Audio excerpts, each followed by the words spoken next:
Alrighty then, we're going live. You good, bad bitch, but not. Oh, I'm just saying. Alrighty then, that's a great way to start the stream. How is everyone doing tonight? It is not Friday quite yet. Is this the hump day? Was Thursday the hump day, or was that Wednesday? No, it was Wednesday. That was Wednesday. Okay, well, we're almost there. Yeah, we're coming up on the weekend. Just one more day to go. We're gonna have a nice conversation tonight to wrap up the month of love. We need to talk about the character from My Little Pony Friendship is Magic that most embodies the love.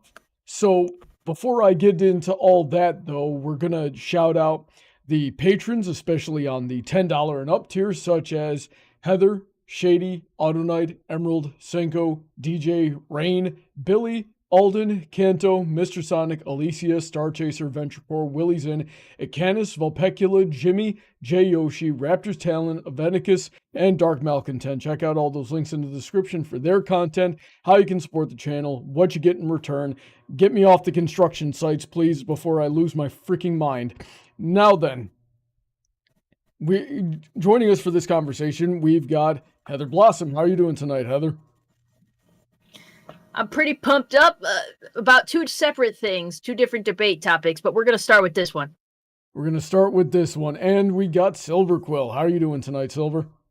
I'm doing well. I am also looking forward to this discussion, just seeing what's what, and as we throw things back and forth, and being out of Heather's arm's reach for the thumbnail.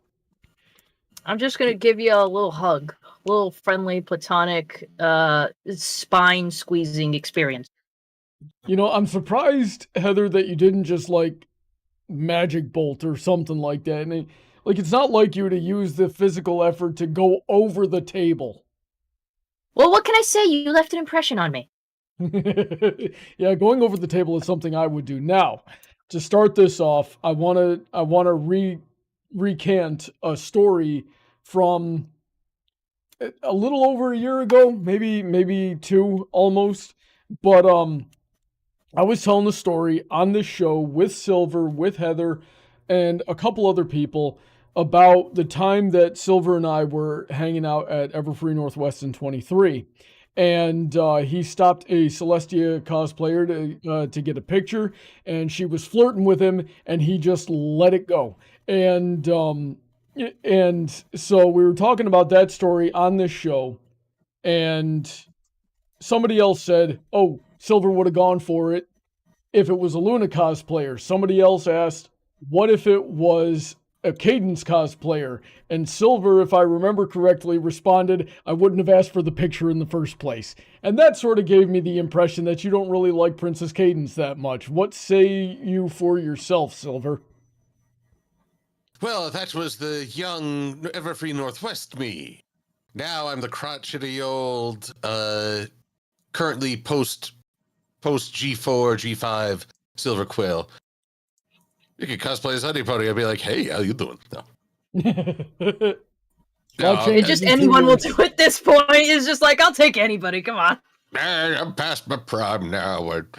When these kids, they don't know what they're missing. I gotta throw this in here real quick too, because I watched your video that you just came out with today, and you were like extra dark and a little crotchety in that one. Like, maybe my memory isn't that great, but I feel like it was more so than usual in this particular one. Oh yeah, well this is a pseudo Valentine's video, and Valentine's is a dark holiday. So everyone say, oh, it's all about love and getting together. No, that's Hallmark's take. No, this is a dark celebration of wicked times and men their lives brought low by a wicked emperor. Bah. Heather, Silver took the black pill. What do we do? I mean, at this point, all you can do is give him a girlfriend and hope for the best. Just don't call it a phase. That's all, man. Yeah, we won't call it a phase. We'll call it a segment of your life. And don't call it a comeback. Might get longer. I've always been here. Alrighty then. So, what is your take on Princess Cadence? How good is Princess Cadence, or how bad is she? You know, Brony, are you asking me or Silver first? You gotta be. I was asking Silver. Sorry. All yeah, right. yeah, be specific. Well, with Princess Cadence, I consider her the princess of merchandising. Yay, soundboard! I forgot about the soundboard. I always forget about the soundboard. Well, I'm sorry, but you're in for it now, muchacho. So here's the thing. If you said what I dislike about her character, I really wouldn't have anything that I dislike. I mean, she seems perfectly approachable and friendly, but her utilization throughout the series has always frustrated me in that she's not given a chance to really show her positives. We're often told about them. She's the most current princess in that, she's more mature than Twilight, but doesn't have the stigma of Celestia and Luna's longevity. But she's never really shown interacting with the ponies. And when trouble rears its ugly head, her immediate answer is to call for Twilight to help her. Thus, we hardly ever get to see her take the lead. And therefore, I'm like, oh, I'm so tired of seeing her and Shining Armor reduced in capacity just so Twilight can have a motive when they have the opportunity to be their own characters. If I didn't like her character, I'd be ambivalent about it. But no, I think she could be a good character if given the chance to truly shine. So you were disappointed by what you perceive as wasted potential. Indeed. Alrighty then. I can immediately think of a couple of examples that would go against what you're saying, but before I get into those, I want to ask Heather, what do you think of Princess Cadence? How bad is Princess Cadence, Heather? Well, I really went with the title of your stream here. How bad is Princess Cadence? On a level of bad, I don't think she's very high. Now, if you're to ask me on the level of good, she is also not very high, but higher than she is on the bad one. Cadence is in that middle ground. She is what me and the business like to call nice. She is very nice. Nice. And I feel like in recent years, I've come to have a better appreciation of her, maybe because I'm kind of moving out of my Twilight era of my life and into the Princess Cadence era of my life. And it may or may not have to do with a mouse pad I saw at Mayfair, but we'll talk about that later. Or maybe we won't. Anyways, I would like to say that, yeah, I can't argue with the fact that they didn't utilize her properly in the show. And it just stems from the fact that she wasn't a main character. She was a character, certainly a little bit of a fleshed out side character. But even when they did give her the spotlight, they wouldn't really, give it to her, Even in the recent comic. Silver Quill, did you read the most recent Cadence comic? Ah, yes, the Rise of Cadence. Yeah, even when they gave her that, and I'm going to just put it on the table here, I don't really think they gave us what we needed out of it, We needed something else, because I feel like it was more the same, but just a little bit extra that gives me a little more to think about, which we can get into later. But it's still, they gave her the spotlight, supposedly, but it still felt like they were talking at us, more like expositing things about her, as opposed to really showing it. And when they show it, they're also expositing at the same time. But yes, that's where I'll leave that statement. Interesting. I expected you two to be more diametrically opposed than this, but it's Foes. Yeah. So, going back a little bit here, because I didn't get a chance to read that comic yet, but you were telling me about it, Heather, and what it sounds like is the typical IDW thing where they just didn't give it enough time. Like, the whole comic was 30 pages, which if it was 3 times as long, it probably would have been able to do justice to this character and give her the depth that she needed. But it sounded like from your description of it that they sort of adapted that story that she referenced in the Crystal Heart spell, another book I haven't read. Yeah, if we were to go by it arc by arc, because there's kind of 3 different segments of the story in there that I'd want to say, and which, with a story that's 30 pages in a comic book, that's not a lot.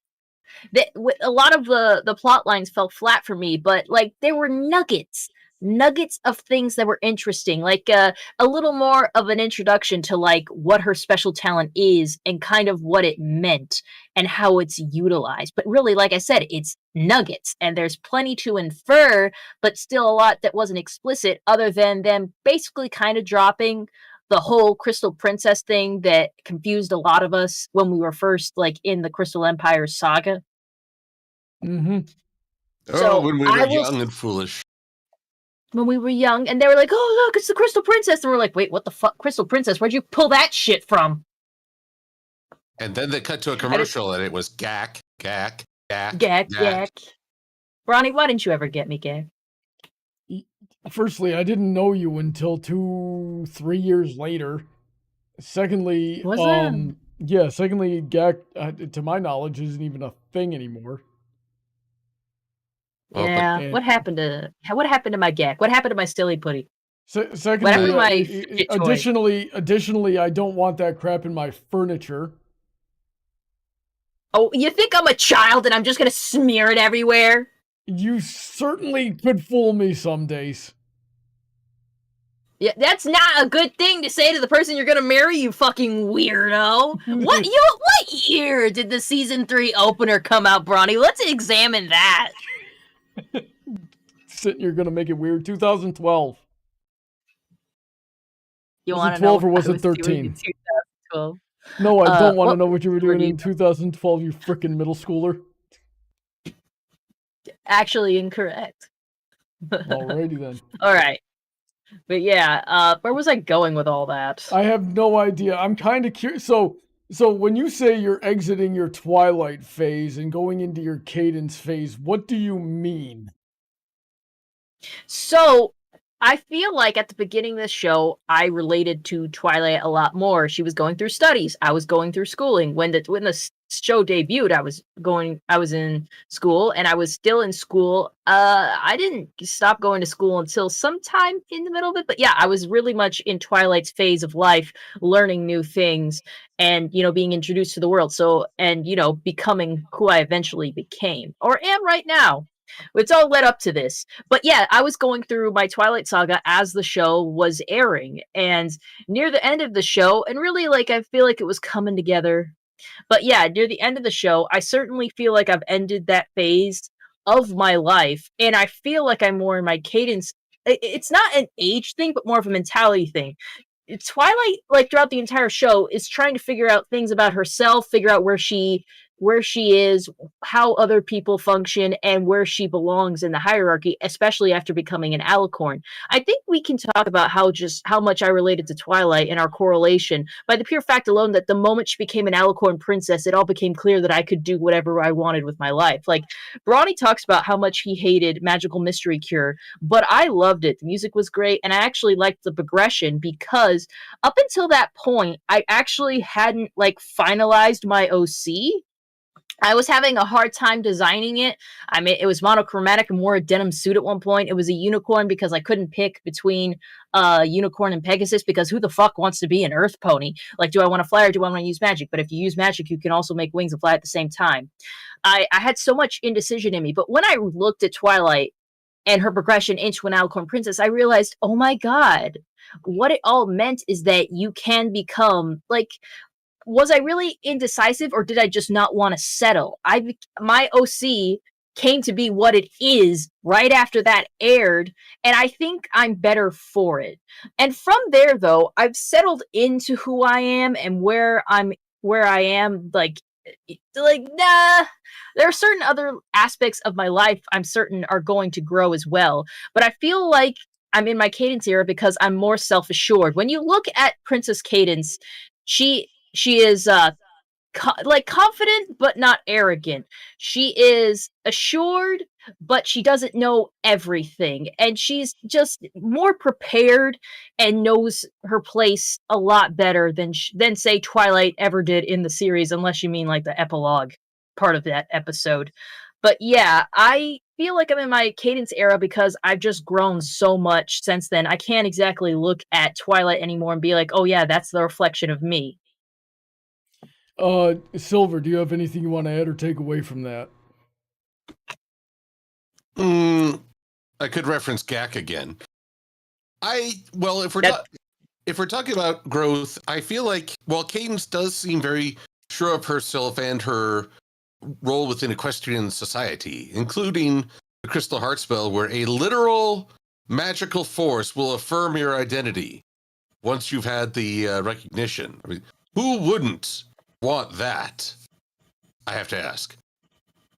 But as she transitioned into motherhood, however, I wondered if we'd get like an episode of her being kind of nervous about the baby and wondering if she could be a good mom or so on and so forth.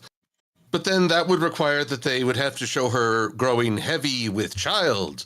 And we can't have apparently the toys won't sell if Cadence puts on a pound or two. Also, we'd have to make a new model, and that would be a whole thing. I mean, it would be like, oh my God, it's just so much trouble. You see, this is something that sort of drove me nuts about the show is I think by that point they knew they had the money, but Hasbro was horrible with Circle of Life. Just anything, and they would not commit to any of the stuff that they were alluding to, basically. So anything involving death, anything involving birth, anything involving serious sickness or disabilities, they just sort of skirted around the issue. Or divorce, as was very clearly that Surf and or Turf episode. I argue that was not divorce because that is not what fucking divorce looks like. I would know. Yeah, I know that's not, and that's the point that I'm making. The same thing with Thanks for the Memories.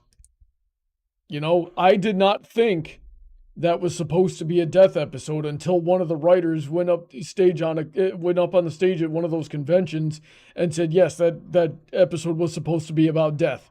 Well, frick, that just completely underwrites the entire video that I made on it. So there was something that Silver said towards the beginning, and that it was that Cadence didn't really get a chance to shine. And of course, immediately her first appearance, Candlelight Wedding Part 2. She helped Twilight get out of the caves. She faced down Chrysalis, and of course it took the help of Shining Armor, but they pulled through, and it was through them that they won the day.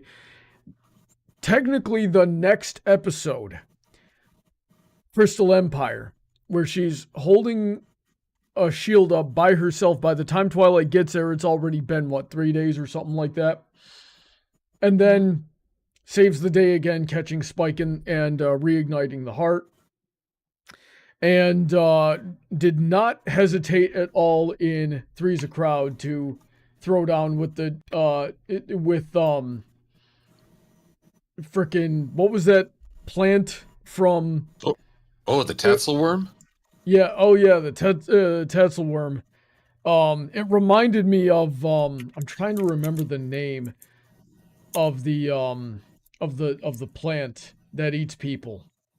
There's a musical. Oh, Little Shop of Horrors. Little Shop of Audrey Horrors. too. Yeah.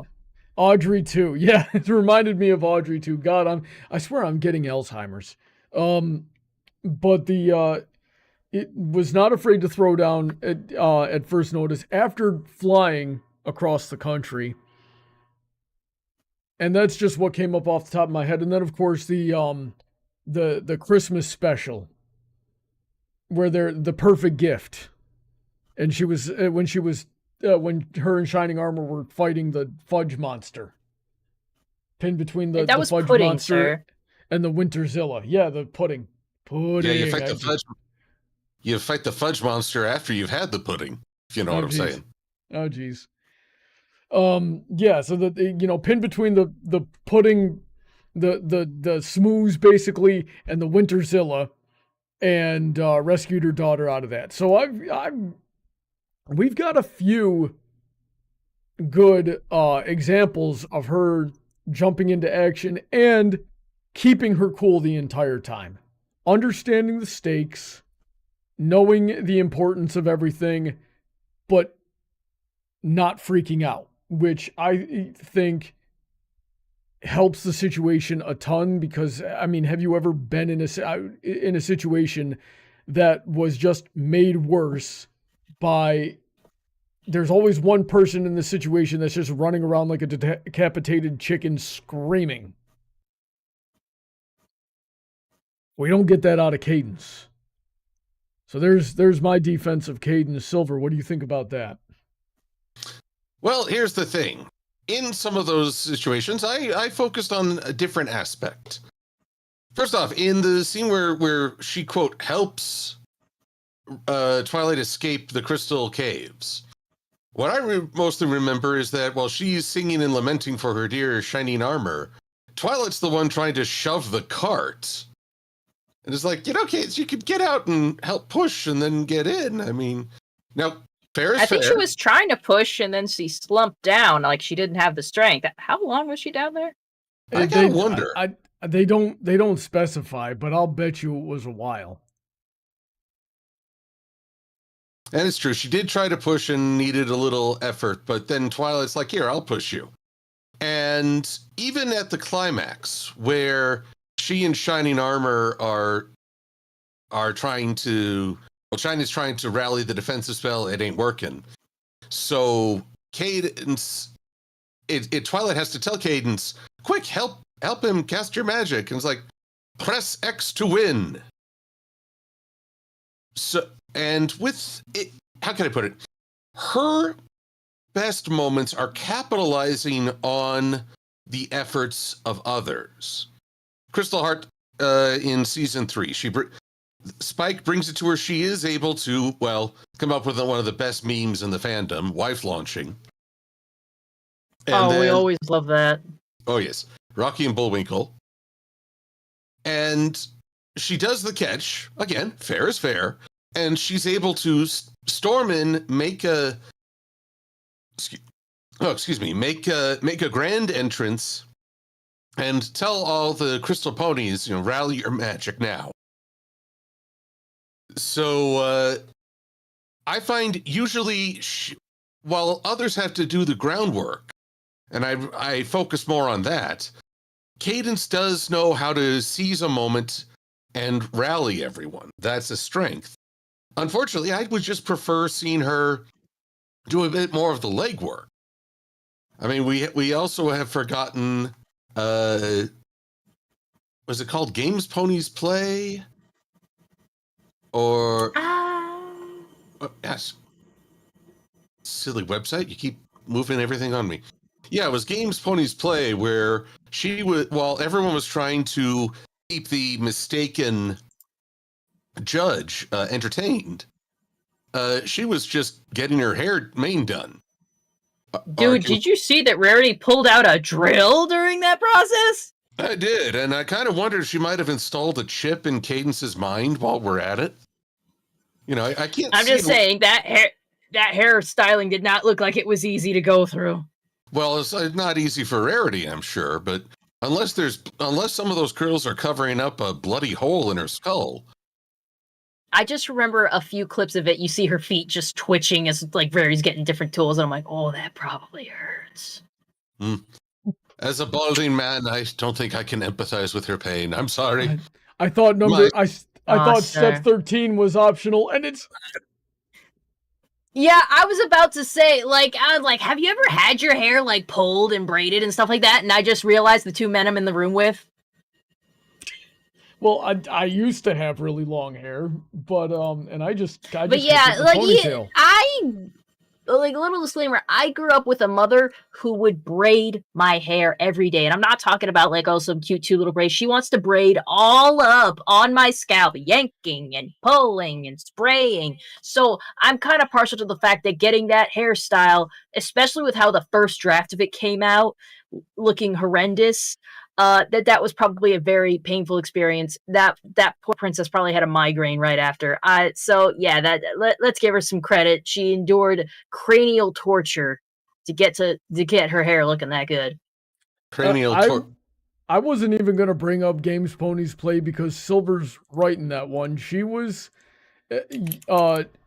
she purposefully didn't do anything in that episode aside from getting her hair done. Now, getting her hair done was essential according to them to impress Harshwinny.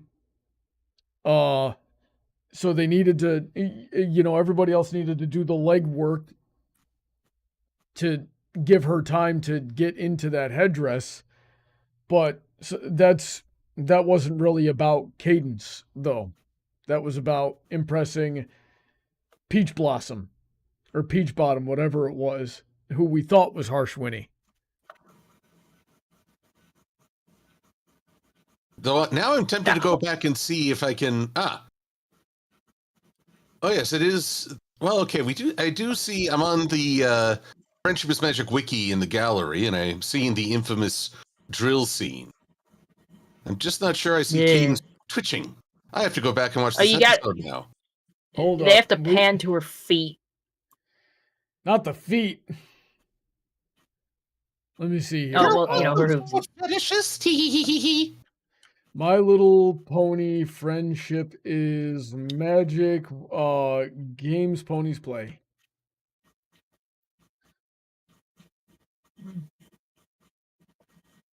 We got it. Just give me a second to.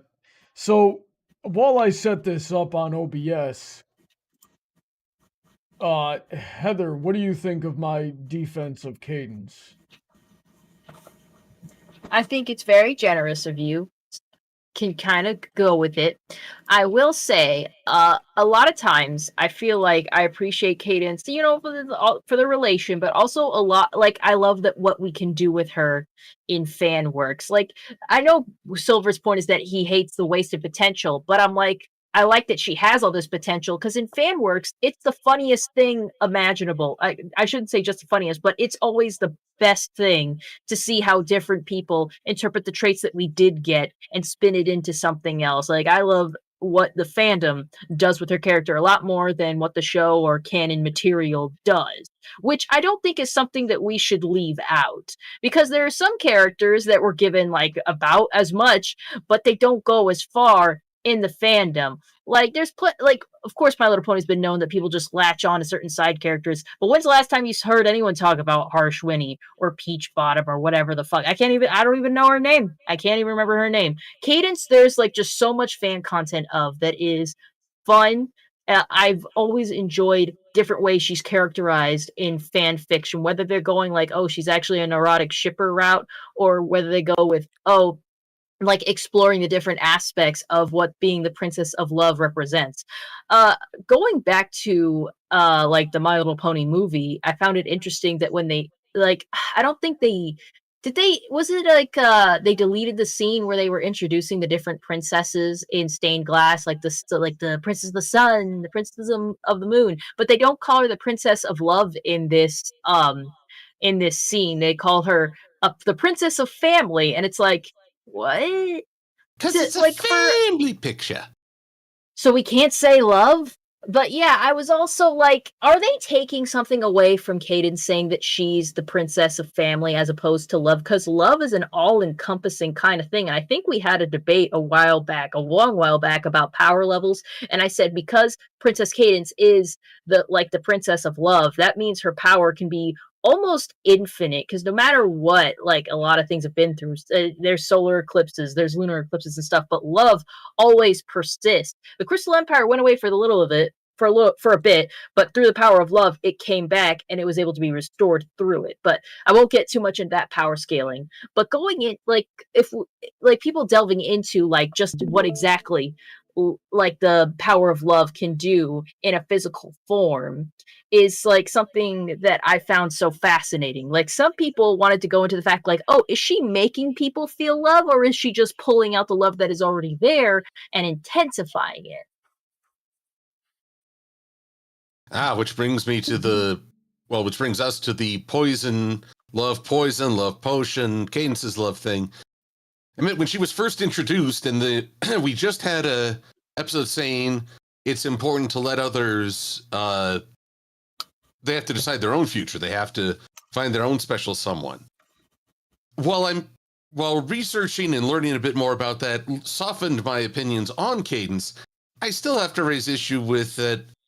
There's something dangerous about these two aren't behaving the way I want. Boop, magic, and it's changed. Even though it's done out of altruism and it's done out of a desire to help, I still think it's overstepping. And it would be fine if she was younger, maybe more impulsive, and then she learned her lesson, but we never got to see that part of her development.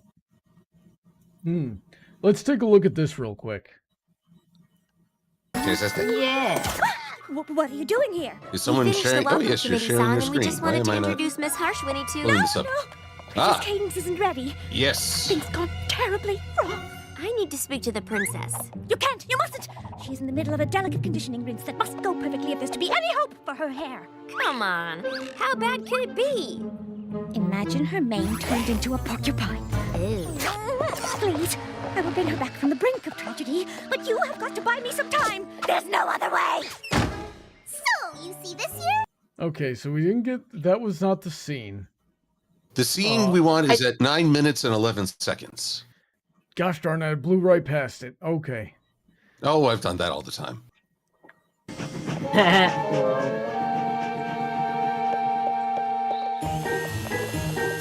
You know what's total nonsense, though, is at the end of this episode, Harshwinny's like, everybody puts on this whole pomp and show to try to impress me, but nobody tried to impress me. This was authentic, and that's what impresses me the most. There has never been a games commissioner in the history of the planet that actually thinks like that. I mean, if you really want that, go host the games in New York. Manhattan, as it were. They'd probably throw her off the there's table. it. See, there it is. There it is. Look at it pulling like that. So sorry. It's just also complicated. I can Okay, but fix what? Well, I was looking for shortcuts and I thought step 12 was optional. But it's not.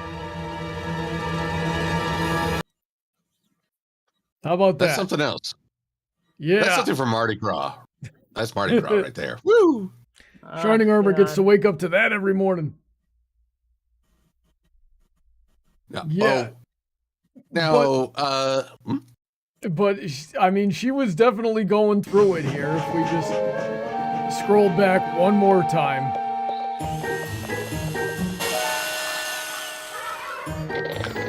Yeah, that's a drill. that's a drill. Now, you know what would have made this really dark? Is if she did those leg twitches after the drill was lifted off screen. Then I guess so. It would have a very different connotation.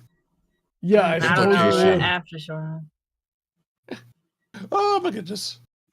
Alrighty then. Definitely worth a rewatch. So hey, I'll give credit that she does endure having her mane yanked. But at the same time, yeah, some people do that for fun, but not in this instance. Oh, well, now we're getting into her kinks, maybe. We can only Could we- hypothesize about this. I got a better idea. Let's not do that. Like Okay. I think our lives would be infinitely better if we didn't do that. Well, I'm just saying, if we talk about fandom interpretations, I threw out the idea that Cadence is secretly an adrenaline junkie, and I did that just for fun, because it was subversive of the fairy tale princess that I think Cadence can often embody. But then we had the best gift ever, where she actually got the Vapors with shining armor, swinging over the killer pudding. Oh, she got the Vapor. So suddenly the people were saying, oh, hey, how'd you know? It's like, I didn't. But to go back to Heather's point on the fandom does more with her than the show. It pulls me in two directions, because I do love the creativity of the fandom, the things people put out there. Not contesting that. But if that's the justification for a character, then what we've done is essentially assign a new viewer homework. that you have to see how this character is presented in the fandom to really enjoy them in the show. I feel like that argument falls apart. I would have never thought of that argument. Like, I don't consider the fandom cadence for anything when I'm looking at the show's cadence. I guess when I'm thinking of it, I enjoy I enjoy show cadence for what she is. At the end of the day, I'm a simple woman. I got simple needs. I just want to drink Angry Orchard, play Skyrim, and eat pizza and enjoy my pretty pink princess. I enjoy her for what she's in the show, and in the fandom, I enjoy her a lot there as well. Maybe it's just a taste thing, and I do like some sweet tasting wine, so that might go to show that I like sweet, puffy pink characters. Like, off topic, like, I watch Hell of a Boss, and a lot of people were disappointed in the design of, I think it was, what is that demon that does the sloth thing? Belphegor? They were disappointed in the design of it, but I loved it. Why? It was a big pink fluffy sheep. Big pink fluffy sheepy. Very simple taste over here. Can I go on another brief side tangent? Please do. I want to address something in the chat. Paladin Pony T says Rarity stay with dresses. Michael Collins says Rarity is awful with hair. False. False. You know how complicated? There were so many steps to that hairstyle. We have so much proof in the show that she is also great with hair. It's not her main thing, but main. See, I'm smart, but she is great at it because the first episode of the show, she sees Twilight's hair a fucking mess and drags her to her fucking boutique to fix it, and she does immediately like get it back to its regular state. The fact that like see her own fucking hair that she styles, she has to style on a daily basis. Look at her freaking mane and tell me you don't love it. Rarity can do hair. She's not a hairstylist, but she's someone who knows how to do hair. The fucking ceremonial hairstyle of the freaking Crystal Empire is a whole bunch of complicated nonsense. This is like someone who knows how to layer their hair and put curlers in, asking them to like do complex braiding and also entwine gems into it. That is really freaking hard. And that's why probably only one person knew how to do it, because they were crazy enough to learn how to do it. And then at the end of the day, Rarity, at the end of the episode, was able to do the hair. Yeah, look at so that goes to show that she is more than... Yeah. Look at that. That is a braid on top of a bun, on top of a beehive layering on top of more buns with a crown on top of exactly. it. That is such a complicated hairstyle. So Rarity's exceptional hair, probably even great, even because in one afternoon she was able to figure out how to do that. Yeah, there was some hiccups, but she figured out how to do that. Anyways, yeah, I just had to defend my girl there. Best girl there in the middle. You activated. The one on the right's nice too. You activated freaking Heather's Rarity autism. Well, also another thing, Paladin says Heather, that was a llama. He's probably talking about Belphegor. There's no fucking way that's a llama. I can't look at that. That's not a llama. That doesn't make any sense. Anyways. Continue. So we were talking about Princess Cadence for a little bit there.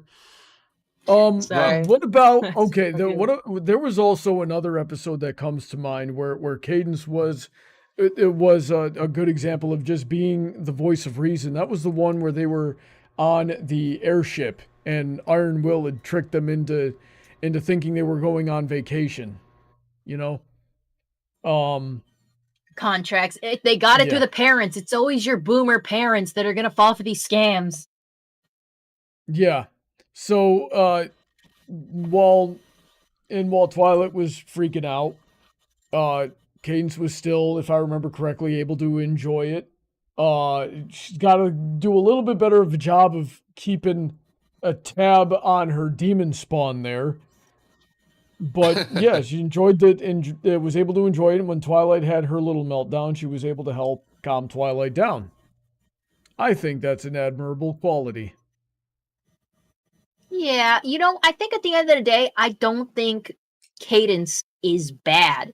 I don't think she was utilized as well as she could have been. But she was like what I said before. She was nice. And I did that with my hands doing a heart. She was very nice, and she was a character we could build on. A character we could build on, but also rely on. Not something unstable. Sometimes, like, I try to measure cadence between Shining Armor and be like, who's got a little more going on? And I really do think it's Shining Armor, but I don't think that means she has nothing. And we could talk a little bit in the comics how she's been depicted. Like when she's been the main focus, like 2 times out of 3, it hasn't been great. But the one time, my favorite comic of her was obviously of her and Shining Armor becoming a couple. And I just loved the little high school cutesiness of it all. It was very sweet. Yeah, that was a funny comic in the sense of like Shining Armor was just doing everything to be as extra as possible, and it was blatantly obvious he didn't need to do anything. He just needed to not be the guy that was hitting on her. Funny enough, jock dude. What were you saying, Silver? I will share my 2 favorite moments with Cadence in the comics. Yeah. Yay! The first is in the Siege of the Crystal Empire, where she's chasing after Radiant Hope. And she has to seal the entrance to Sombra's lair, which is underground. And Twilight has been helping open and close it, but it gives her terrible headaches because you have to channel genuine rage, as Radiant Hope explains. But when Cadence does a last-ditch effort to close it first, she's fine. She doesn't have a headache. She doesn't have anything. And Radiant Hope points out you have to have some very real anger to be able to pull that off. And Cadence just gets this sudden realization. And think about it. Why shouldn't she have some unresolved anger? She was abducted and imprisoned before her wedding. Her husband was brainwashed and nearly married someone else. The birth of her child was nearly doomed the Crystal Empire. Her ascension to Alicorn, no matter what the telling, involved conflict. She's been through a lot of trial by fire, and I appreciated that the comic was willing to admit that can leave a lot of unresolved issues. That's my secret, Shining Armor. I'm always angry. The Princess of Love, dealing with anger. Well, what is love really but the ability to deal with anger, right? Like, I'm going to pull a bit from personal experience here. This chick annoys the heck out of me sometimes, right? But it's never in my life a genuine annoyance. Like, if you hang out with us, or if you see us on stream, she'll say something that would get under my skin. And if it was literally anybody else, I might even have a reaction to it, right? But if it was literally anybody else, I'd probably jump over the table like I photoshopped her doing with you in that thumbnail. But with her, I might be having this external reaction and playing it for show, but inside I'm laughing. Inside I'm having fun. And that's because it's Heather. And obviously it's also because I'm incredibly hilarious. Yeah, and I love her, and I'm going to be with her for the rest of my life, right? So imagine that, but a character that sort of embodies that conflict and can project that out to other people or anybody in her life. So she may very well have that anger, but she doesn't feel it. It's because when you're doing things for people that you care about, it doesn't register as a trial in your brain. It becomes an honor and a pleasure to go through these trials for the people that you care about. Am I making sense? Yes. Yeah. So that is the potential of Princess Cadence's character, and I think we see that. And we've had the death of the author conversation several times on this channel in between Silver and I, but whether or not the authors of the various mediums, GM Barrow, Andy Price, whoever wrote the episodes that Cadence was in intended to show that, but just by the fact that she can keep a level head, I think, me putting my own life and interpretation into it, that's sort of what it shows with Cadence. And we've talked a little bit about going into fandom interpretations of Cadence, adding to the character. So it's like, oh, you need to be in the fandom in order to really enjoy, this character. I disagree with that. Just with what there is, we can glean a lot. And sometimes there doesn't even really need to be all that much depth. I'm not saying that Cadence doesn't have that depth or the potential to be that deep, but she is the best voice of reason counter to Twilight's twilighting. Just Twilight does not listen to her friends trying to talk her down the same way that she listens to Cadence. You guys feel me?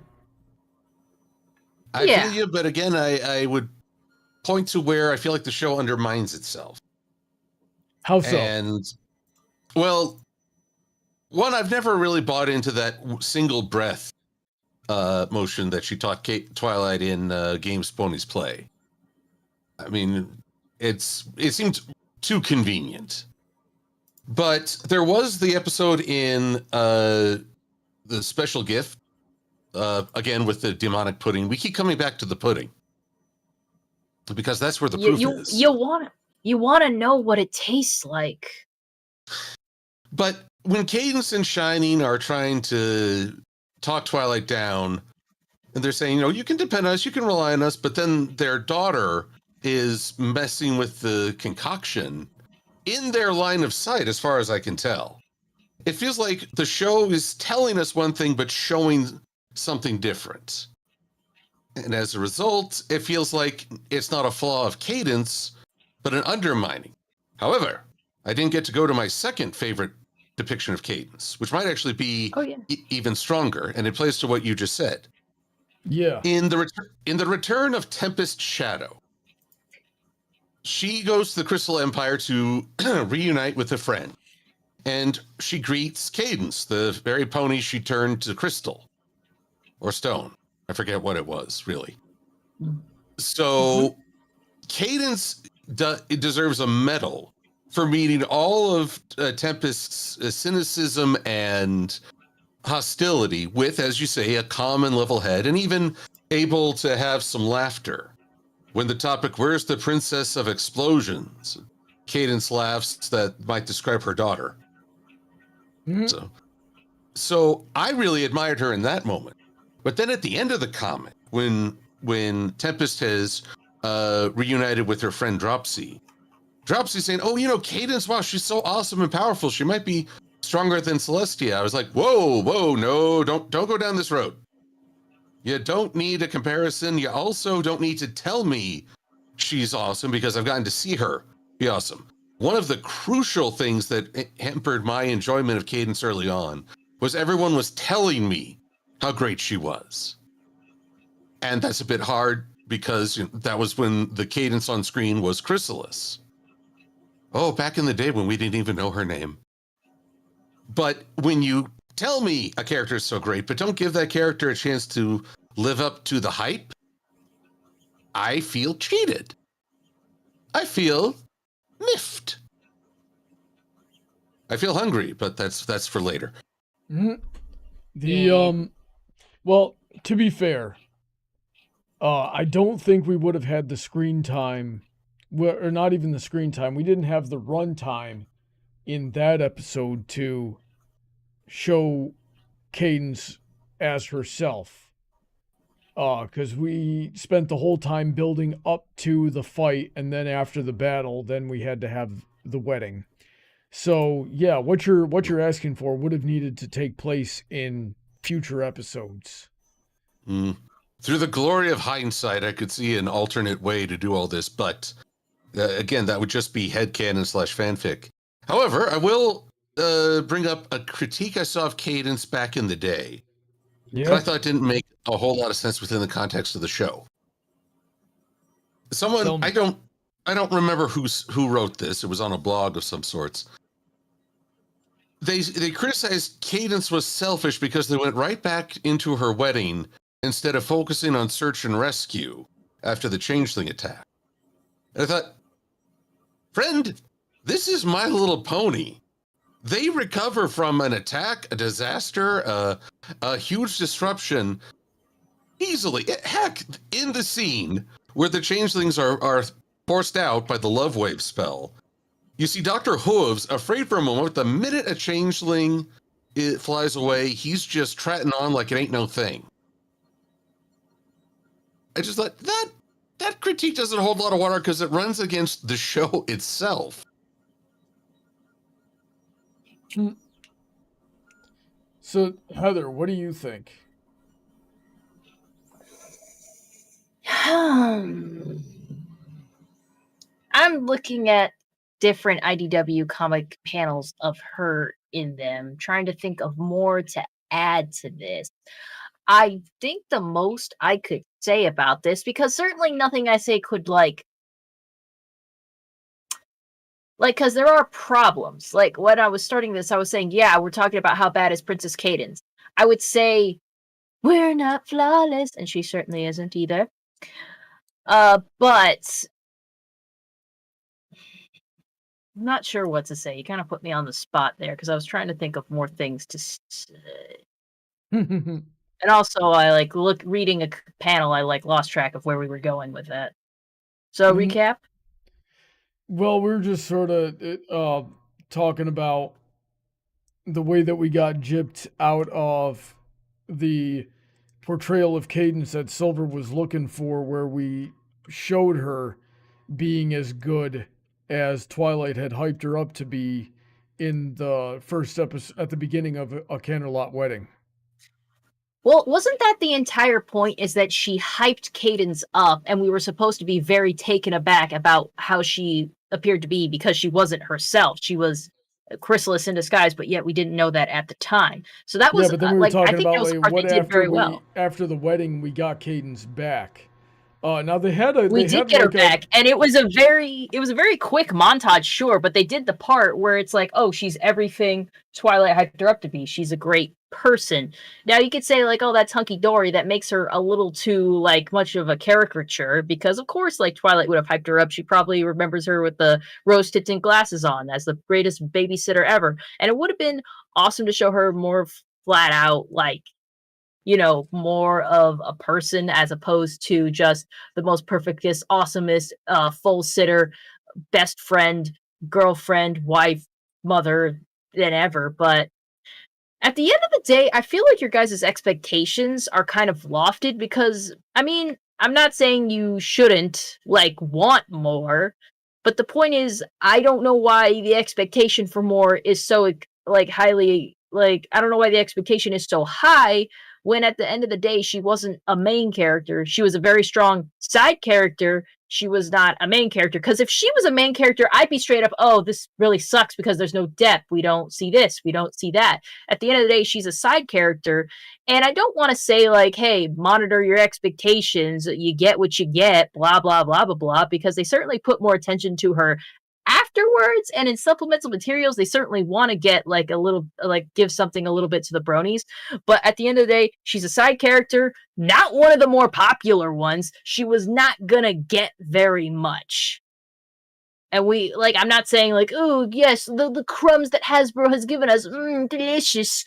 I'm just saying we got what we got. We is what it is, and at the end of the day, I thought what we got was pretty good. It was nice. Nice. Now, I'll give out of a ranking out of 100. I'd give Cadence 69. Now let me 59? ask you this, Heather. 69, buddy. Oh, there we go. 69, I should remind you, is not a passing grade. It's not, but it's nice. Well, actually, it depends on the school district. So, it's right below 70, so some schools would pass you just because they don't want you in the grade again. I think the school I went to required a 70. Yeah, they were not concerned. What were you going to say, Silver? Well, I was curious on how you both felt when Cadence was first introduced. it was a new alicorn. It's like, whoa, where'd this come from? And I was exactly that. Exactly that. Yeah, And same then, here. and also, turns out that Twilight did have close relationships / friendships. Part of me was like, at first I started dissecting the whole thing, and when you go down that road, you become highly unpleasant. I found that usually the breadcrumb trail leads you to a larger all-encompassing, which was the show tried too hard to tell me to like Cadence when I wanted to make my own impression. And because of that, I took a much more resistant stance to her for an extended period of time. Unfortunately, I just felt that the show tried real hard to tell me, Cadence is awesome! Because they wanted to sell a toy. Despite the fact that My Little Pony was originally designed to sell toys, and that is still a very powerful factor in how the series is created. Friendship is Magic did a really good job of not making it feel too toy-based until that moment when Cadence and Shining hit the stage.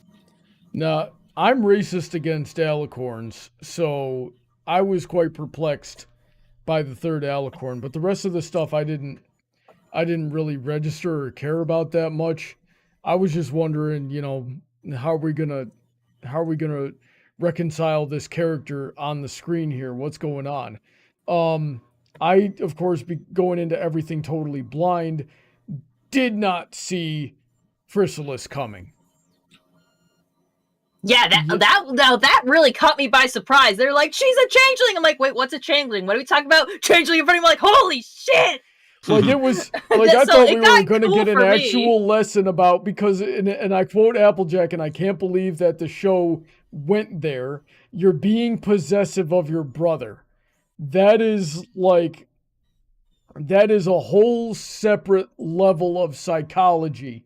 But we all know somebody who's been possessive, and doesn't want anybody dating their sibling because they're protective and possessive. And sometimes it gets a little weird, but it's not, really that weird to the person. We all know somebody who's like that. No, I haven't. I've known a couple people like that. And then we're dealing with that, and then all of a sudden, Ring of Green Fire and Twilight disappears into the ground to the sound of maniacal laughter. From a different perspective, though, the lesson could have been there that, like, you should let your family know when you think they're with a toxic person. Like, everyone will tell you you're wrong. Everyone will be like, no, everything's fine, this and this, but they'll make excuses. But that's also an important lesson. And also, Brony, they can't make the lesson of don't be over-possessive over your brother and or sister. This fandom is like 90% weebs, and they love that brother-sister complex shit. Sorry to bring it there. I also want to say... if you think about it, what Silver said about, like, Hasbro making Cadence the character that's meant to sell toys, that kind of means to me, though, that Cadence, at her core, represents everything the My Little Pony franchise is, because the first concept of G4 came when freaking Lauren Faust was playing with her My Little Pony toys. What is Cadence? She is all the feminine freaking archetypes that women are supposed to aspire to in a certain time frame. And she's also a very marketable, pretty pink princess toy. Is that not what My Little Pony is about? Selling toys to female children. Right, but as we've seen, and I went on a big old rant about this last week on, I believe it was my show, is that if you make the character better, it will sell more merchandise. And that was part of the reason, that was a big part of the reason why Friendship is Magic was so successful. It was good writing, good characters, good animation, which inspires people to buy more of the merchandise. And they weren't having that problem, though. I feel like Cadence could carry some of the ideals of the My Little Pony marketability, but it also comes with the stigma as well. How so? Bronies were such a weird thing early on because a lot of people acted on the assumption that female entertainment just isn't good. That shows are just superficial, lovey-dovey, oh, look at the pretty princess, there are no problems, there are no troubles. And then Friendship is Magic turned all that on the head and realized, well, no, it's not that bad writing is not limited to any one gender. So I would say, yes, Cadence can carry some of the positives, but she also, unfortunately, carries with her some of the negatives as well. So, I'm not going to deny you that. Nah, I don't. I think we're on a similar wavelength on this. We are. I just might enjoy it a little more than you do. I want to say that frickin' yeah, you go first. I have to recapture what I was saying. Well, I just remember, like, no more than 2 days after the end of season 2, Equestria Daily had an entire Draw Friend post of just Chrysalis. And again, we didn't even know her name at that point. But it was like one of the older Disney movies. The couple we're meant to root for weren't half as fascinating as this buggy terror from hell. Oh, you're so right. Yeah. It's kind of funny that Disney has changed to more flawed and interesting protagonists now. The moldy Swiss cheese with the voice modulator. To be fair, I made a freaking cosplay of Chrysalis before I made one of Cadence, and yes, I still don't have a Cadence cosplay because Chrysalis is freaking awesome. Maybe that's what makes it a little more stronger too. Is that Chrysalis and Cadence are kind of dark reflections of each other. One person is about spreading love and spreading love and fostering it, and one is just about draining and taking away and being completely selfish. Just two now they're diametrically opposed. And honestly, you can't have a conversation about Chrysalis without talking about Cadence a little bit, just as a baseline of comparison. So in that way, she's very much interlinked. Like Chrysalis and Cadence are very much interlinked. You got to talk about one if you talk about the other, because their fates were intertwined when they were introduced. They were, Cadence got swapped out for her. And probably the big reason Chrysalis was not convincing to Twilight, who knew Cadence just too well to be tricked by that, was because she's so different from Cadence. It's very hard for her to capture the essence. And she went with a very stereotypical spoiled princess personality or cover for her. Something else I remember I wanted to address that Silver Quill had said was that he, when he said, it's weird that, Twilight says she, wasn't interested in friendship and had no friends, when we see she had these prior relationships set up, with Shining Armor and Princess Cadence, where she shows she can get along with people. I think when Twilight... when we were introduced to these concepts, I briefly thought to myself, wait, you said you had no friends before that, come into Ponyville, and now I see you have these great relationships. But I realized, for one, Shining Armor is familial. That is a brother. That, I'm not saying he can't be your friend, but it's not the same as making your own friend, because by spawning into that family, you made a friend by default. Good job. And also, Princess Cadence is not a friend that's her peer, at least not at the point in time where she had the most exposure to her. That was a babysitter, someone who's supposed to take care of you, look out for you, and yes, be nice to you. And yeah, you formed a good relationship with her, but it still felt very familial, very sisterly. And I feel like that's kind of the vibe that they carried on with. It's not the same as going to school and making friends, or making friends that are just your own age with peers. Twilight had no experience with making friends with people in her peer group. Other one, she probably could get along with a child, but she probably wouldn't want to. But people who are older adults who could probably match her more intellectually, because she was obviously very ahead of her peers when it came to school, was probably easier than actually making friends with people who are, supposed to be on the same, stage of life as she was. I get so it all clicked together for me. Yeah. Though I want to just bring in a bit of mythology with changelings and the Chrysalis' rather poor performance. Changelings are part of an Irish folklore of when a fae being, most usually a fairy, replaces a child either as a baby or as a young kid. The argument being that parents would note that suddenly their kids were behaving very differently. And so that's where the myth arose. Though I got to say, that really just sounds like a very bad way to understand adolescence. No, they were usually replacing infants. I think it's a pretty bad way to explain the terrible twos. But I guess the funny thing is that while people might criticize the changelings for rather poor performances of first Cadence and then the other main cast in Tour and Back Again, that's actually in keeping with the tradition and the mythology of them. Indeed. So, the more you know. So, Heather, something you had said earlier that I want to get your thoughts on is that bronies might be having our expectations of Cadence be too high based on the fact that she was meant for marketing and meant just as a side character. My question to you is, does that excuse Cadence being less of a character than she could have or should have been? I'm not going to give you excuses. Yeah, she wasn't as characterized as she could have been, but I would say I would be more upset if she was a main character and she is the way she is. I'd have serious problems with it because you can't write a main character like that. A side character, I think it's passable, especially since, like I said, she wasn't the most popular side character anyway. She loses out on every poll she's on.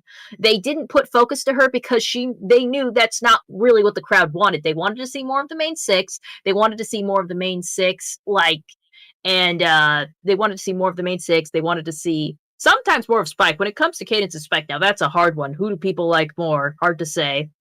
But she wasn't in demand. We certainly wanted to be like, make her better, but it wasn't in a sense of, I want to see more of this. We got more of people saying, I want to see more of like Vinyl and Octavia and freaking I'm trying to think of another of Dr. Hooves and Derpy. People were very much more inclined to say, I want more of this. We're more happy with cameos. Whereas Cadence, I don't think I remember anyone really being like, I so want more Cadence.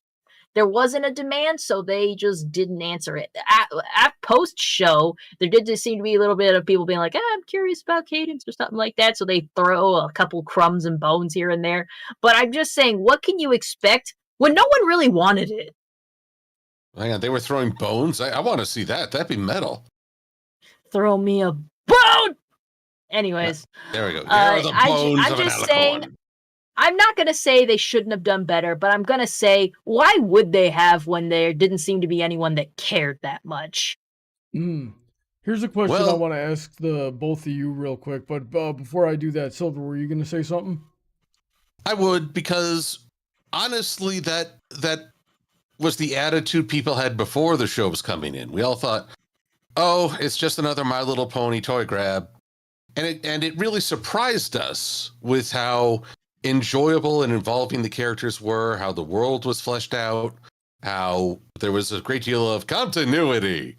And so I'm glad that that line of thinking only applied as far as Cadence and maybe one or two others, because the effort put in, even on secondary characters, is what helped this show grow a far larger audience than the demographic it intended. Alrighty then. Let me see. What was I about to say? I feel like there was a question I wanted to ask. Oh yes, I remember now. Okay, let's say all of Cadence's lines throughout the show and the comics are exactly the same. Plot points for the most part are all there, right? But here's a question for the both of you. Is there one little thing that you would change about Cadence, keeping all else the same, that in your opinion would make Cadence a better character? Silver, I'm going to let you go first. One little thing. Yeah. In every scene where we've witnessed Cadence with the larger pony population, she's either high above them on a balcony waving, like at the end of a Canterlot wedding, or she's being served by them, like in Games Ponies play. But very, very rarely do we see her just amongst the ponies? I would have loved to. A little thing would be showing her talking more with ponies on the street, being much more involved, even in the background. Princess Spike, where Cadence is unfortunately cast in a role of trying to talk reason to Spike, but not helping relieve the situation. Seeing her running around and trying to smooth things over would have, in the background, would have been a welcome addition. Alrighty then. Oh, you know what I just remembered? The Crystalling season 6 opener. I can't remember what Cadence did in that one, actually. Well, in her defense, I know it sounds weird for me to say that. Look at the size of Flurry Heart's head.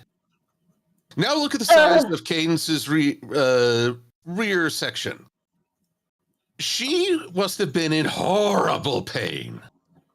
I can understand her being a little slower on effort in the wake of that. But yes, unfortunately, she seemed to be walking around just fine. So I was always under the impression that Flurry Heart was either a cesarean or being an alicorn just teleported herself out when she was ready. That would have been so smart. I've seen that like brought up in fan fiction. It's like, oh yeah, unicorn and alicorn births. We just teleport the baby out. Yeah, that sounds dangerous to me.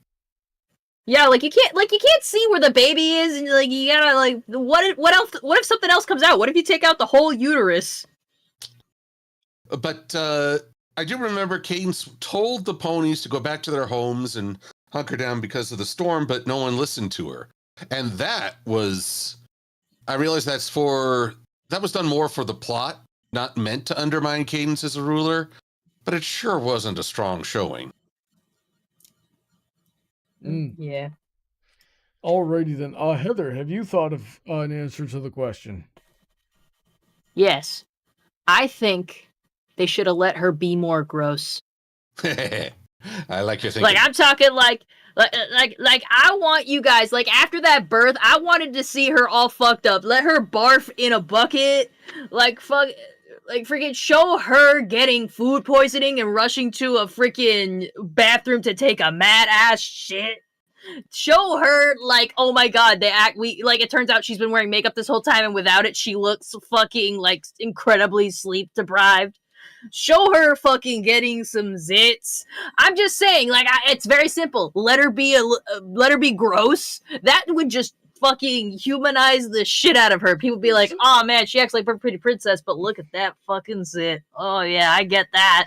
Most of the time I'm Princess Cadence, but my chin be fucked up. So you just wanted simple. You just wanted your own character in the show, is what I'm hearing. Yeah, dude, if my character was a My Little Pony, she'd be looking like shit half the time and eating way too much. Probably have some Dorito dust on those hooves, some Cheeto Puffs crumbs around the fucking mouth. It's very likely that I'll never get to finish the story of A Buck to the Face, but one of the things I really wanted to write into the story once your character starts playing more of a part is that she's like that Princess Heather is constantly beefing on the side with the other princesses because they want Heather to be more princessy, and Heather's like, no, I'm just gonna do my own thing. Why are you here? Why are you? It ain't who I am. The gods chose me as I am, and I will remain. That type of thing. If there is nothing else, I think we should get into audience participation. Do you guys agree? I'm down. Alrighty then. So right at the beginning of the chat, we've got some frickin' dude. I hate this frickin' dude. I don't know why he shows up, but his name is Brony Buck, and he says Luna fans are edgelords by nature. Silver Quill just does a good job of hiding it. Softened his edges. Softened his edges. I'm a Nerf sword. Let's see here. We got it. Flaccid, you could say. We got and that was in response to me calling Silver an edgelord in the description. Let's see here. Filigami, Zabrina, Livian, Swara Chara fan. That all of that was just somebody's name. Says, how bad is Princess Cadence? Well, let's see. She was a reckless idiot and enjoys putting herself in danger in the episode 3's a crowd, and is a dang hypocrite in Princess Spike. What do we think about that? You got some opinions, man. Some strong opinions. I think we've more or less addressed them, but yeah, I would say I get it, but Pretty Pink Princess. To be fair, I had completely forgotten about her role during Princess Spike until just now. Well, that episode kind of was forgettable. Like she was given Spike. Now that I think about it, if I remember correctly, she was given Spike the side eye, and was like, "Hey, I got a sense that you're probably doing something that you shouldn't be doing. So check yourself." And then proceeded to not follow up on that, and Spike proceeded to not listen. I don't know how that's hypocritical of her. Well, I don't think it's hypocritical. What I think it is that she's like, I'm not in charge of him. Like, I know she's a princess, but like me personally, I probably would do that because I'm like, hey, dude, it kind of looks like that's a bad idea. Maybe not do that. And someone goes like, fuck it, I'm gonna do it anyway. I usually just leave it right there because I'm like, okay, you gotta fucking fuck around and find out to learn a lesson and won't just take genuine advice. Maybe you deserve to get a little messed up. But it's complicated by the fact that this is a friendship festival, and Spike's failures tarnish Twilight's efforts. So it becomes a bit more gray, but I honestly consider that a pretty weak episode overall. Mostly because it's Spike getting in his own way, and we've seen that so often in this show. Arguably more than the main 6. Now, it is funny, 3's a crowd. I think that might have been where my adrenaline junkie idea first took root. Because, well, all she really said is that life in the Crystal Empire has been somewhat peaceful and predictable. It was nice to have some excitement. That's really all she said. Not, I'm glad we almost died. That was probably a little too far for her. I'm just imagining Twilight and Cadence coming back from fighting the Tetzel worm, and it looks like that one scene from Rick and Morty where they get back in the car and they just have this mental breakdown like, oh, we were so close to actually dying. There's no way we actually got out of that. That was totally luck. I was not in control. Let's see here.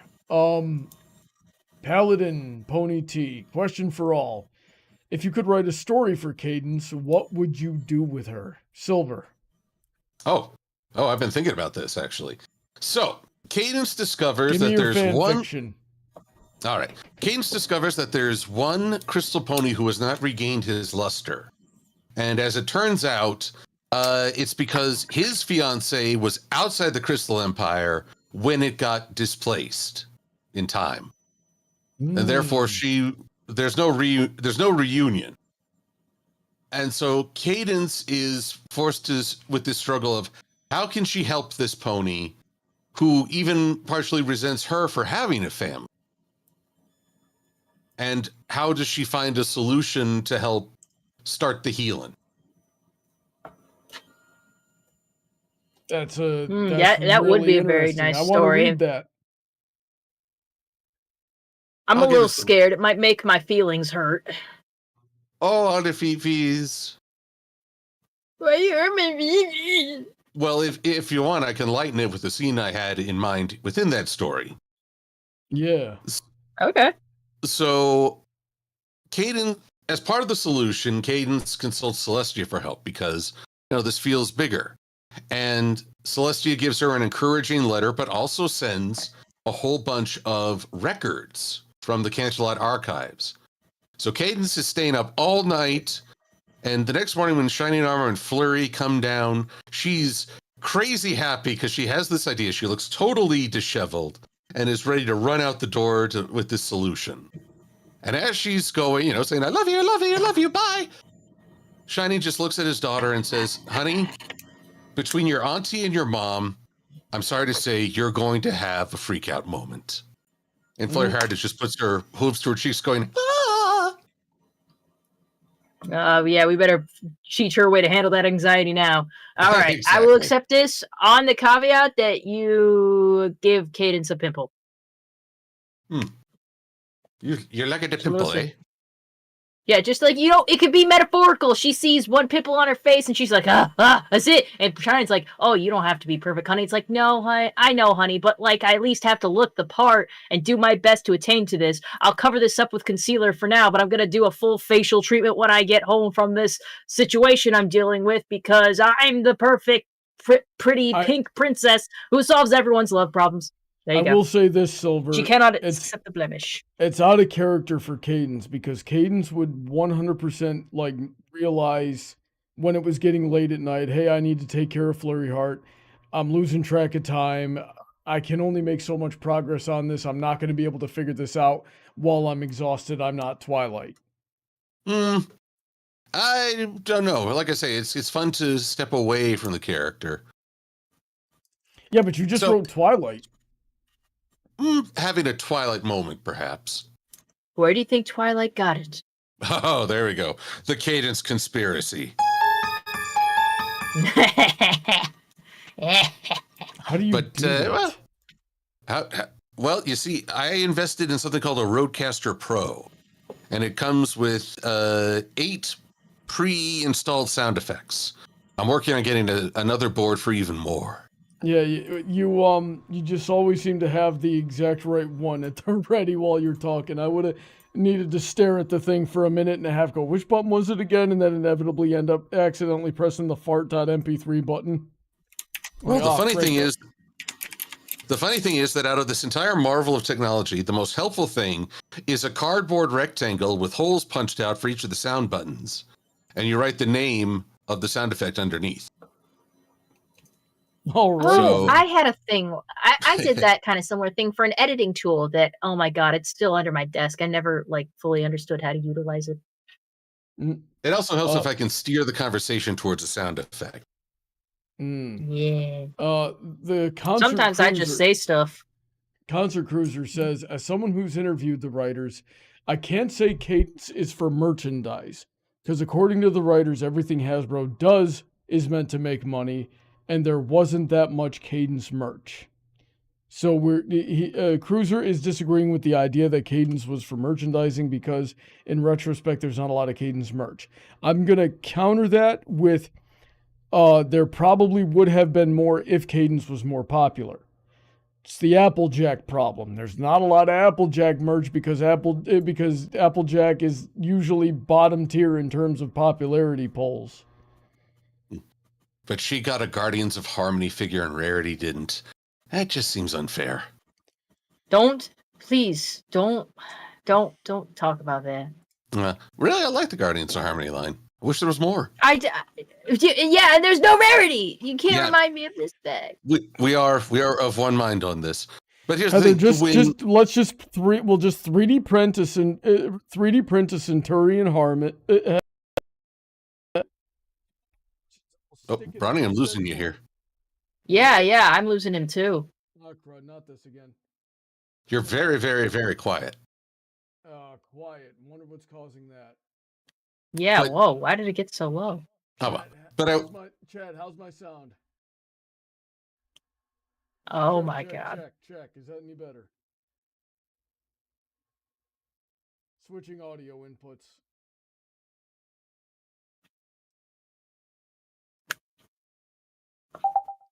How about now? Is this any better? Oh, much better. Yes, so much better. What the heck happened? No idea. Something wrong with it on my end too. Anyway, what was the last thing you guys heard?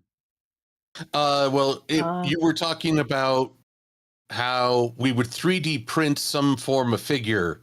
Yeah. Well, Heather, we'll 3D print a Centurion helmet to proportions, and then we'll put it on your Centaur rarity, and that'll be good. Oh yeah, I love Centaur rarity. Centaurity? Yeah, you'll. If I haven't shown you that figure, Silver, I certainly will. It's someone basically took one of the My Little Pony rarity, like a regular pony rarity. They took like the Equestria Girls pop figures, I think they were called, not pop, something. They took off her legs, they took off the head of the pony figure, smashed them together, and now it's a centaur. And I bought it on eBay. It's lovely. You'll love it. I'll show it to you later. But yeah, fucking did I ever tell you I like, because I bought it off eBay, never looked at the seller again, and I posted it on Twitter at some point, and someone later responded like, wait a minute, this looks like a fucking hodgepodge my friend put together a couple of years ago. And they're like, they tagged them, and I'm like, is it you I bought this from? I never got a response, but I think I found the person on Twitter through their weird ass custom figure. Alrighty then. I do want to circle back to Cruiser's point. While she only had 1 or 2 toys, the Cadence wedding dress toy was very heavily marketed. So hard. This is back in the days of 1862 when the Toys R Us was just on the street corner. And every time you went in, there she was, Princess Cadence, all decked out nice for her wedding. Oh, yeah. Okay, I think I figured out what was wrong with my... RTX Voice did that thing where it resets my microphone again in the middle of a stream. Why does it do that? But that should solve that problem. Sorry about that, guys. Let's see here. And my levels are looking a little bit better on OBS. Moving on. The Grim Wolf says, I find an interesting dichotomy with Cadence. In the show, she looks very confident, but in the comics, they show her with a lot of insecurities.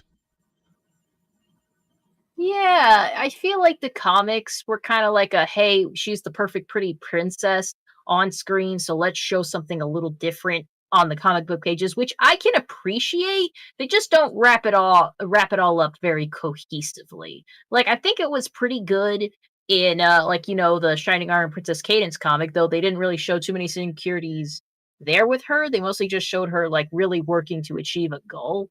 But like the other ones, there's a little bit of it, but it eventually just wraps around to like, nah, it's okay though, because I'm really awesome and perfect and shit. Yeah, so Heather, what would you do with... Oh, wait, yeah, Heather, what would you do if you made a Cadence story? Oh yeah, I never answered that question. You know, honestly, I'd probably just keep it to slice of life fun things. I haven't even thought of writing for Cadence because I just like, I love it when we make her like she, you know, rules her kingdom by the day, but on her off time, she is just like trying to play matchmaker. Like that is a characteristic they never gave her in the show, but it's something the fandom adopted. And it would probably be something like that, her shipping like side characters together and see who made the best match. I'm certain a comic or something of like that nature exists, but it sounds like it's just fun to write. I would like to write a story. But you know what? I'll hear what Silver was going to say before I say. I would love it if she pushed on a crystal and an entire wall slides away to reveal the shipping board that spans the whole of Equestria. That would be magnificent.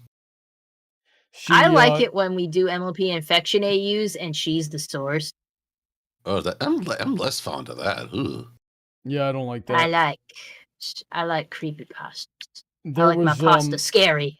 I like al dente pastas. I spooky spaghetti. I accidentally read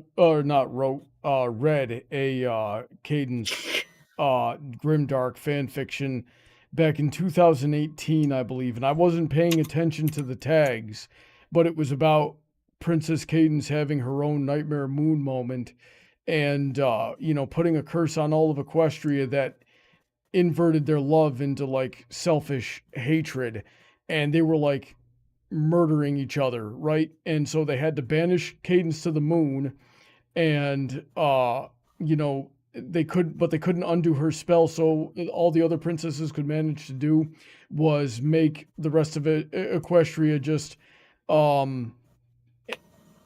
is ambivalent the right word? Apathetic, right? But now they don't care about each other anymore. So over the course of the generations, because the moon banishment spell is 1,000 years, Princess Cadence comes back from that and is like, I'm better now, but Equestria is different. What's going on? And meets up with the others, and they're like, oh yeah, ponies went extinct because of you. Now the ponies that you're seeing walking around, they're just automatons that we built for ourselves so we could feel like we're still running a population and keep our own sanity. And I'm not doing it justice on purpose. And I don't remember the name of the story, but it was... Yeah, that's what frustrates me, because this is such an interesting plot. It was very well written. I'll try to find it again. I initially saw it on Equestria Daily, so that'll narrow down the search a little bit. I was sitting there reading that at work, and it messed me up real good. So, the Cadence story that I would write right after she becomes an alicorn, and she is figuring out her powers, including when and how to use them. And with no malicious intentions, just ends up like inadvertently, and I would say temporarily, like ruining someone's life. And then, with the, casting that love spell on the wrong person or the wrong time, or giving it too much juice, and just interfering with things that have more dire consequences. And then she's got to fix it and then learn from that and figure out how to, the where, when, why, and how specifically of her powers. What do you guys think of that? That'd be nice. Very character building. It would. Also, can we juxtapose that in her helping Twilight learn some of her new alicorn abilities? Well, Maybe... I had said just as she had become an alicorn, so Twilight still would have been a really young unicorn at this point. She probably wouldn't have even met her yet.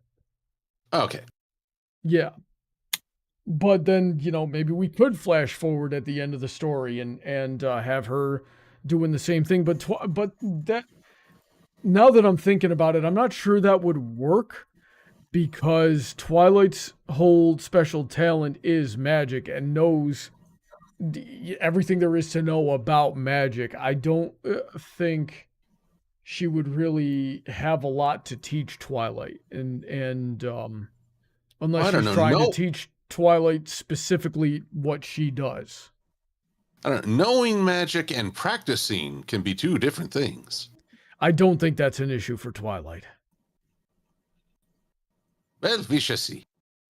She does soak up knowledge, that's for sure. Golden Fox says, how bad is Cadence? I don't have a problem with her. Continues in a later comment saying, I also, complaining about how perfect a character is sounds kind of silly. We learn later in the series that she was getting bored in the castle. I don't necessarily consider that an imperfection. If anything, that's think of Saitama in One Punch. Things are going so well, he's becoming bored and disillusioned. Yeah. But sorry. I thought we were done, so I was going to move on, but what were you saying? I don't think it's silly to say a character is too perfect. I mean, that has been a frustration of readers and a struggle for writers for a long, long, long time. The idea is that if we, if a character has no struggle, no uncertainty, nothing for the audience to latch onto, the story itself does not hold. Let's see. So I will disagree on the whole critique of perfection. Michael Collins responded to Golden Fox and said, my only issue was that the relationship was perfect. Otherwise, I had no real issue with her. I don't mind a perfect relationship. I have enough drama and confusion and all sorts of other stuff going wrong with my life. I would rather, like if I had to come home to a not perfect relationship, like, I don't know, my stress levels are already sitting at a 9.5 on a good day. You're usually sitting around 9.9 to 10. If I came home and I had things that were in my relationship that were genuinely stressing me out, I don't think I would be able to handle it very well. I mean, how are we defining a perfect relationship? Like a perfect relationship, like there's no way you don't have a little bit of conflict. You're like, you disagree on something like that happens. Like, I think that's what we think of with perfect relationship. So let me just, I'm really easy to please. And we talked about this while you and I were doing our pre-marriage counseling, Heather. You and I don't really have an ego that gets in the way of solving a problem. And that is like the most important thing to me, is that if we have a problem, it's almost never with each other. I don't think it ever really has been with each other. And when there is a problem, we're both putting our heads together to fix it. If that were not the case, I don't know, I wouldn't like that very much. It would frustrate me even more. But that's why it works really well. I'm going to move on. The Concert Cruiser again says, when it comes to Cadence and her magic and what she represents, I always saw her as a marriage counselor. Yeah, I mean, yeah, sure, that could be a part of the matchmaking thing. Like, she matchmakes and then she makes sure the matches she make don't frickin' fall apart, otherwise you have a bad record. But I could see it. I see the vision. A marriage counselor would have been a really good episode. Showing Princess her in Cadence helps out the cakes. The cakes don't really have that problem as far as we could see, but you could throw. You know what would be a good marriage counseling episode is that, you know what the kind of problem that Shining Armor and Princess Cadence would have is that Princess Cadence would be one of those chicks where, like, she is annoyed by something Shining Armor does or has done, but she won't say it because she's like, no, I don't want to bring conflict into it, but like it's boiling at the surface. And Shining Armor is just a doofy dude who doesn't see it going on and thinks that like Cadence is getting snappy for no reason. And also, like, because guys have this problem where they really don't, like, I'm not saying you act without thinking, you just don't consider like everything around what you do. Like, take for instance, Brony, like, for a while would leave his shoes everywhere. What he didn't consider was leaving your shoes at the bottom of the steps that lead into the dining room, right where your fiancé steps, could be a little annoying, or leaving your shoes right in front of the chair that your fiancé is about to sit in, like, you know, at freaking 6 a.m. might lead her to tripping. It's shit like that. And, you know, Cadence would, like, in that situation probably is going to be like, well, it's just shoes, I'll put them away. No need to make a big deal out of it. I personally was like, hey, can you put your shoes on this shoe rack we have? Or the thing that's next to or just like next to the door and not in places where like people are going to step on them or trip on them. He's gotten a little better at it, but yeah, it's like it could be a whole bunch it was a bad habit that I had from living alone for a long time, and it didn't matter where I put my shoes, so I just wanted them off my feet at the end of a hard work day, and I had to get back into that habit of hey, I'm living with people now, my shoes are in the way. I would like to think I got like a little bit more than a little bit better at it, but. Yeah, I mean, today I saw, like, usually you don't use, like, today I saw your shoes were on the shoe rack. And that was actually notable to me. I'm like, wow, he's come so far. I do that all the time now, though. Michael Collins says, Brony, sure. I'm not a brony, but I still like fandom interpretations. And I just had to highlight that once just so I could call Cap. Michael Collins, you have a Brony unicorn OC in your thumbnail on your channel there. It's brown with two-tone red in it. That's not something a non-Brony does. What? Yeah, it looks like Bab's seed. Let me go to the channel here. Can I open this in a new tab without disturbing anything? That's an OC. Okay, he looks like that is a custom. Okay, I was about to say he. Yeah. That is a custom commissioned OC bust. I'll bet you in another time I could have, identified the artist. It even has a curved horn. That is not something a non-brony does, sir. You're a brony. One of us. One of us. Let's see here. Maybe he was a brony at one point and doesn't want to identify with the fandom anymore. The Raptors Talent says, okay, I got a question. Why is this conversation happening? Or how is this conversation happening? You don't normally stream on Thursdays. Well, you see, Silver's busy on Fridays, Saturdays, and Sundays. Is that about My right? lifestyle. Oh, yes. My lifestyle is very complicated. Yep. Let's see here. Paladin says, Brony, if you're racist against alicorns, why are you marrying what? Now, you see, she's one of the good ones. Yeah, that's exactly what a fucking racist would say. Oh, that's why I said it. Let's Giving see me here. the ick, bro.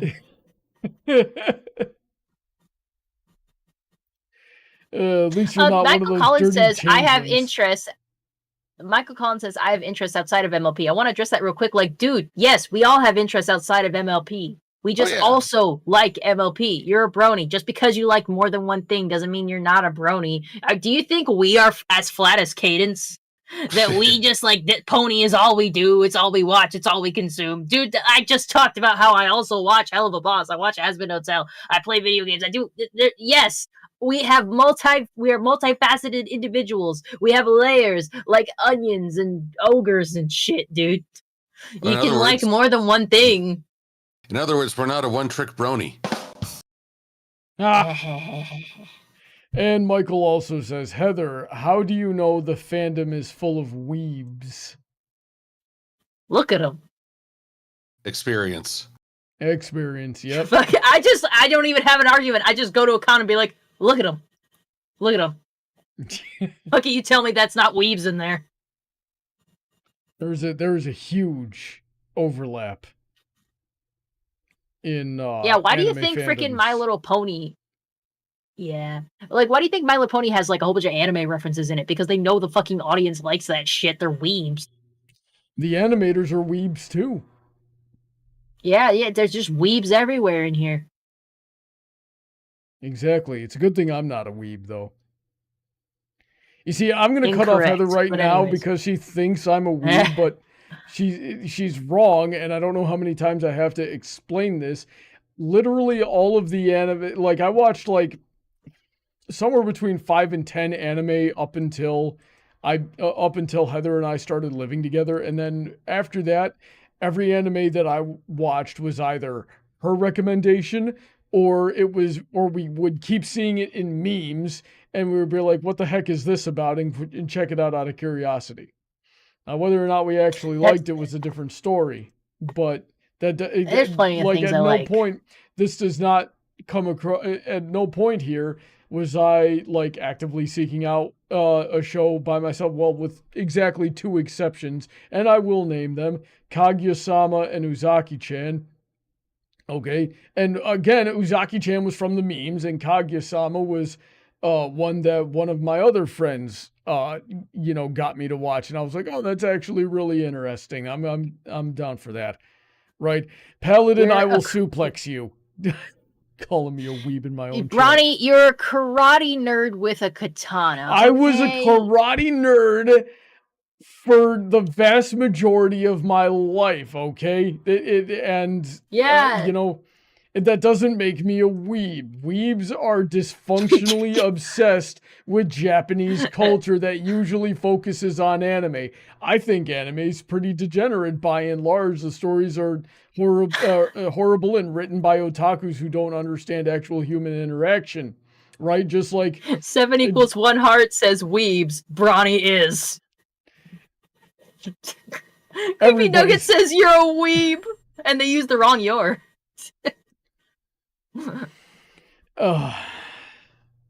Airman says, hey, karate has throws. It's not the point, okay? I happen to be interested in a sport that came from Japan long before I watched my first anime. I got into karate. Like this, no one fucking believes you. Not a Alien person is in there defending your honor. They're all just like, no, shut the fuck up. You are. You're being weaved by proxy. It's a committee. Yeah. They're just like, nah, yes, you are. Everyone's just looking at you. It's like, look at this dude. We, the judges of the Brony debates viewership, be a weeb. Yeah, don't you mean weeb of the Brony debates? We will now commence our silent chant. Well, not very silent chant. A weeb away, a weeb away, a weeb away, a weeb away, a weeb away. Weeb the people. Let's see here. That's right. See, you're getting it on a good job. Yeah. Let's I hope you've come a little closer to accepting yourself tonight. No, I have not. I hate you all. You know what? But yeah, you can call me a weeb. I'll take it. It's not true, but whatever, right? Just don't call me a furry, or we're gonna have to fight. Michael Collins says, "I'm not a weeb." Who was asking you? Yeah, this is the same guy that claimed he wasn't a brony either. I'll bet you he's got a folder on his computer. Rusty says, it's Brony, I'm not a weeb. Press X to doubt. Everyone hit X in the chat right now. Don't do that. I'm ending the stream before they can do that. Thanks to everybody who tuned in. I hope you had a wonderful time. Silver, give us some closing thoughts. And one thing you learned. I learned that Cadence has had some good moments in the show that in my bias I did not recognize. So that's a good feeling.